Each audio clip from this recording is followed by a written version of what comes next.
Lois, I come from a planet far, far away.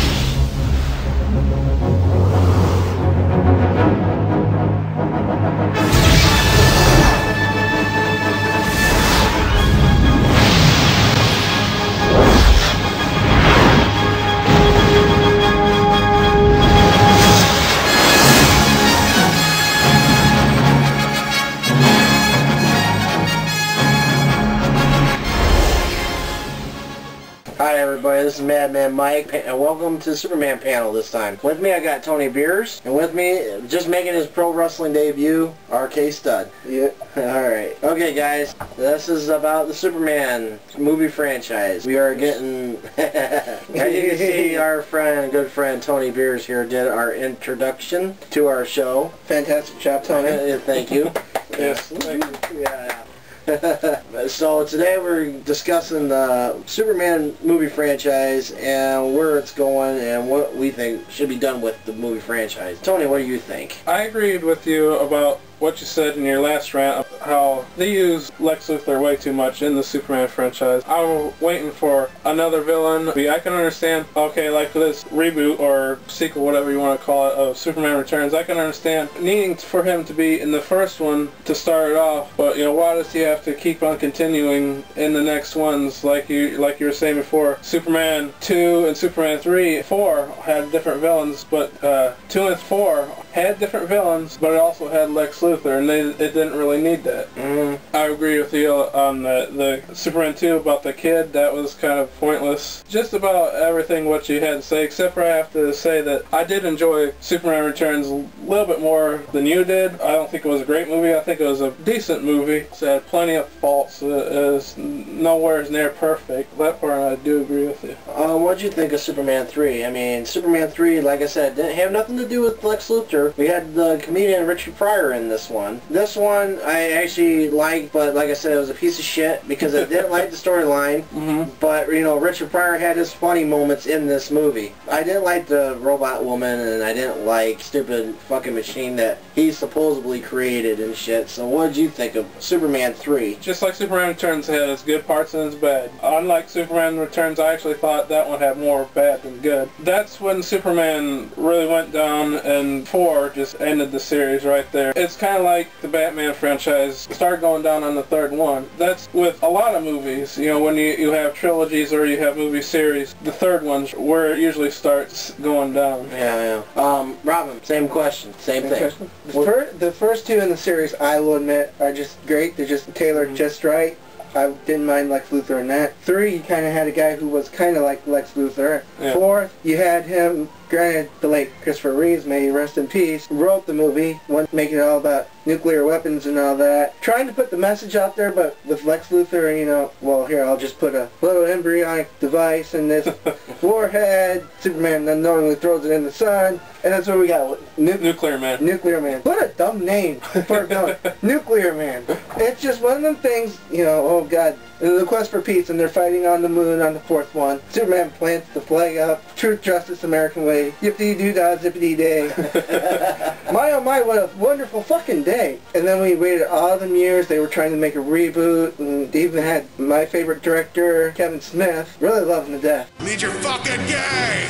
Tried to come up with a script that, you know, got leaked out, kind of what he was trying to do, and he even details what he was trying to do in An Evening with Kevin Smith. I would have loved to have seen a Kevin Smith pen Superman story because he's a true comic book fan, like we are here. Yeah. But that just never happened, and then we come right around to Bryan Singer and Brendan Routh in the gay Superman outfit in Superman Returns. I mean, the first look, when it was leaked, Brendan Routh as Superman, I'm like, oh my God, this is fucking gay.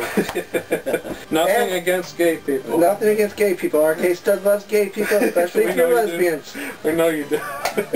But the movie had some good elements. Kevin Spacey did a wonderful job as Lex Luthor. I really thought he just did him like he was supposed to be done. Sorry, Gene Hackman, your comical Lex just doesn't really cut it except for the first two. After that, it got a bit downplayed. The kid, I did not need to see. Just I will agree with you guys there. Mm-hmm. You know, it just didn't make no sense. Okay, Superman Jr., okay, he's not affected by kryptonite in any way. I mean, what were you trying to do there, Bryan Singer? What were you trying to do? That aspect, oh, he's gone 5 years because he went up to finally see Krypton and study the plant from what, and then come back down. Everyone but Lois Lane's like, well, Superman's return. And she's like, screw you, you screwed me, I had a kid from you. At the end, though, you're right. It did look like she was waiting for child support and visitation rules. Do you guys actually see in the Superman comics that they have a kid in there? No. No. No! No! Set it in the comic book world just a little bit. Keep it as fresh with that. I remember they tried doing this shit in Lois and Clark. That was towards the end of the show, and that's when everyone wanted to see the wedding. So it was that big media event. Oh, they're getting married. They need to be married in the comics around the same time as the TV show. Right. After they got married on the TV show didn't last that much longer. Gee, what does that tell you right there? Women and men do not want to see Superman and Lois get married. Or as Clark Kent as Lois Lane. It's a good couple, yeah, I'll admit to that. But the kid did not need to be there. Lois Lane's new fiance didn't need to be there, and be Perry White's nephew, played by James Marsden, who also was Cyclops in the same summer. And he died in the X-Men movie. But I was going to say, I think James Marsden's character was the most tragic character in the movie, since here he is going out with a woman who still has a crush on Superman, and it's obvious that she still does, and he's left taking care of the kid, and how does anyone compete with Superman to try to get her affections? How do you compete with that? You can't. You can't. I mean, obviously. like you were saying earlier, Robin, we're all big fans of Kevin Smith. Mm-hmm. In Bryan Singer's movie, he is almost like a screw you to Kevin Smith, I feel, because in Kevin Smith's movie Mallrats, character Brody goes on and on about how Superman can't have a child with a normal human being. Lois could never have Superman's baby. And Bryan Singer was like, oh yes he can, I'll prove that he can, you know. I'll make Kevin Smith wrong by saying this. A lot of people say like, Superman has bulletproof skin, so why not shoot him in the eye? Some people say, so Bryan Singer went out of his way to prove them wrong too, that you can shoot Superman in the eye and it'll just bounce off. I think it was Bryan Singer's way is to say, oh, screw you to everybody who has these theories of Superman. This is how I think Superman is. And did you notice the whole plot for Superman Returns was, of course, him coming back, but also real estate, which was the same plot as the first one. Stocks may rise and fall. Utilities and transportation systems may collapse. People are no damn good. But they will always need land, and they'll pay through the nose to get it. Remember my father said, land. Land. You can print money, manufacture diamonds, and people are a dime a dozen, but they'll always need land. It's the one thing they're not making anymore. In fact, they'll pay through the nose for it. Yeah, the island that Lex created. Yes. Out of kryptonite. Wrong! Not just an island, an entirely new continent. That's another good point. I think the worst thing about Superman Returns is Bryan Singer wasn't making his version of Superman. He was taking Richard Donner. He has one of those bracelets. It doesn't say, what would Jesus do? It says, what would Richard Donner do, you know, in this movie? He was trying to make a Richard Donner film instead of making a Bryan Singer film. The thing is, though, too, Kevin Smith brought up an excellent point in his show. He was like, why don't we have a giant spider in the movie? It would have been well worth seeing a giant spider instead of seeing the fucking Lex Luthor in this goddamn movie. I was like, I would have welcomed the giant fucking spider in this goddamn movie. I mean, literally would have welcomed the goddamn spider. Oh, look, it's a big gigantic spider. We're Superman. Why can't people write in Brainiac or Darkseid? Darkseid would be really good. I've always wanted to see a screen version of Superman versus Doomsday. However, having just watched The Watchmen, being almost fully as it is in the comic, The Watchmen let me down. So now, why do I want to go see that version? As you were saying before about Kevin Smith, about his script of Death and Return of Superman, yeah. I would have loved to have seen that. I think that would have been a great idea, except for the producers screwing it all up. So I'm glad that that was never made by that producer, but I would love to see them come back again and let Kevin Smith, let someone else direct it, but let him be there on set, you know, since he was a writer, and since he does know Superman very well, say, okay, Superman would not do this.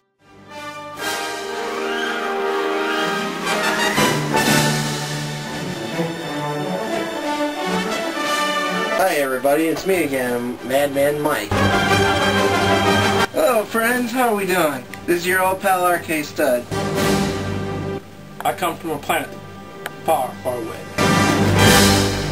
Lois, I come from a planet far, far away.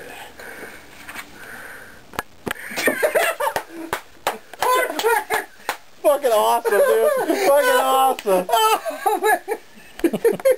Fucking awesome.